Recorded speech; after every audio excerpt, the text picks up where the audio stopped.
Hello, friends. Today I'm going to tackle the Runaways. It's a very good story. It's not a very happy story, and I don't consider this story suitable for children. Fair warning. Now, the Runaways were an American rock band. Began in 1976. They achieved fame outside the U.S., especially in Japan. Lita Ford, Sandy West, Jackie Fox, Joan Jett, and Sherry Curry.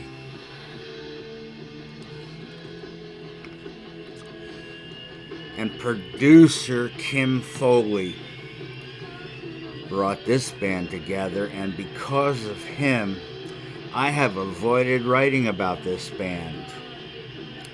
It's difficult to express the magnitude of his assholery. He's the worst excuse for a human and deserves to be on everyone's shit list. I will try to say as little as possible about him. Drummer Sandy West met guitarist Joan Jett. They recruited singer-bassist Mickey Steele and formed a trio. They were playing the party and club circuit in and around Los Angeles. They added lead guitarist Lita Ford, and Mickey Steele left to become bassist for the Bangles. Peggy Foster came in on bass, but left after a month. Sherry Curry and Jackie Fox came in. They came in to form the classic lineup. They signed with Mercury in '76. The self-named debut LP was quickly released, and the first single, Cherry Bomb, was written on the spot at Curry's audition. She'd chosen to audition with the song Fever, but no one knew how to play that, so Joan Jett threw Cherry Bomb together and Curry nailed it. She was in. 1. Cherry Bomb, written by Joan Jett, and I don't think this is their best song. 2. You Drive Me Wild, also by Jett, rock and roll straight up. 3. Is It Day or Night? This is by Foley, like Bowie, I guess. 4. Thunder. Mark Anthony and Carrie Chrome wrote this. It's not punk. Guitar's a little like Ronson in Bowie's band. That's a pretty high compliment, I think. 5. Rock and Roll by Lou Reed. Cowbell, and they do it better than Lou. 6. Lovers. This is also by Joan Jett. Very Joan, very Jett. 7. American Nights. This is by Anthony. Is the cherry on piano? Joan looks like the leader here. 8. Blackmail by Jett also. This has to be Joan singing, and Lita Ford is a fine guitarist. 9. Secrets by Sandy West, and it's got a touch of punk, I'm thinking. 10. Dead End Justice. This is written by the band. It's like Cherry Bomb revisited. And they toured with Cheap Trick and Van Halen and Tom Petty and the Heartbreakers, and a documentary, Edge Play, a film about the Runaways, revealed that each girl patterned herself after a rock luminary. Curry after David Bowie, Jet after Suzi Quatro, Ford after Jeff Beck and Rich Blackmore, West on Queen drummer Roger Taylor, and Fox on Gene Simmons. With their second album, Queens of Noise, they began a world tour. And the second album is perhaps a little less ragged than the first, but it still retained the hard rock punch that the band became known for.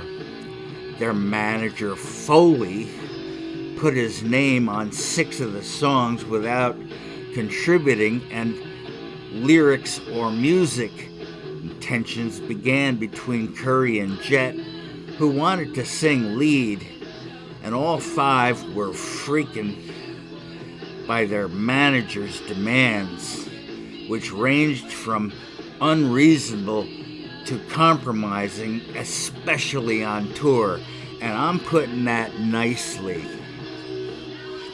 The Runaways were included in the punk movement, but their music was not punk. But they hung out with punk bands, the Ramones and the Dead Boys, at New York CBGB, and in England with the Damned, Generation X, and the Sex Pistols.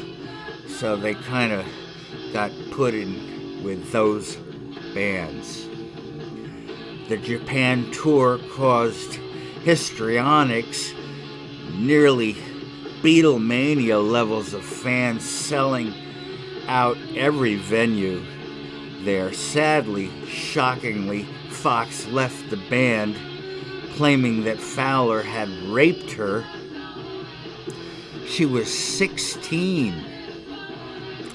Jet took over on bass until they got back to LA, where Vicky Blue became the bassist. Curry also left at this time, and Jet took over lead vocals. Curry formed a band with her twin sister, Marie. They released a solo LP, Beauty's Only Skin Deep, and began a tour, but Mercury refused to issue the album in the U.S. And they signed with Capitol as Sherry and Mary Curry. Released Messin' with the Boys, the single Since You've Been Gone charted to number 95 in the U.S.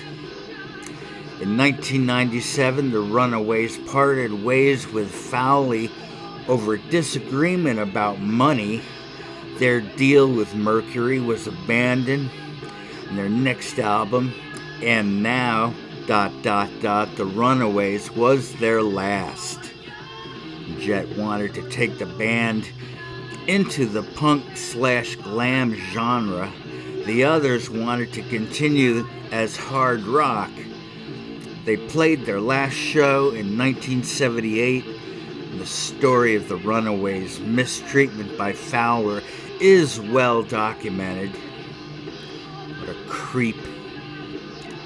Oh, he died. Yeah.